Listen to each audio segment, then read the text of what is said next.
ആശ്വാസം കൈക്കൊള്ളുവാൻ എനിക്ക് കഴിയുമായിരുന്നില്ല.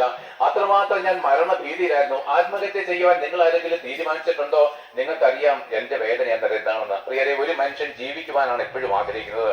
സ്വന്തം പ്രാണനെ ഉപേക്ഷിച്ച് കളയുവാൻ ഒരു മനുഷ്യൻ തീരുമാനിക്കണമെങ്കിൽ അവന്റെ ഹൃദയത്തിലൂടെ കടന്നു പോകുന്ന വേദനകളും നിന്ദകളും അപമാനങ്ങളും എത്രമാത്രം ഭയാനകമായിരിക്കും. എന്നാൽ നോക്ക് പ്രിയരെ, ആ മനുഷ്യന് ഒട്ടുനടുവേ എന്നോട് യേശുക്രിസ്തുവിന്റെ ദൈവത്തിന്റെ സത്യവചനം എന്നോട് പറയുവാനിടയായി.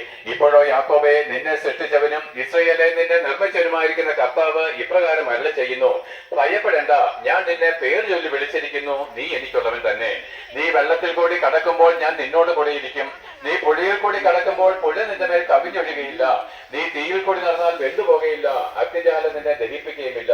ഇസ്രായേലിന്റെ പരിശുദ്ധനായിരിക്കുന്ന ഞാൻ നിന്റെ രക്ഷകൻ. ഞാൻ നിന്നെ നിത്യസ്നേഹം കൊണ്ട് സ്നേഹിച്ചിരിക്കയാൽ നിനക്ക് പകരം മനുഷ്യരെയും നിന്റെ പ്രാണന് പകരം ജാതികളെയും തരുന്നു. ഭയപ്പെടേണ്ട, ഞാൻ നിന്നോട് കൂടെയുണ്ട്. നോക്ക് പ്രിയരെ, അന്ന് എനിക്ക് 34 വയസ്സ്.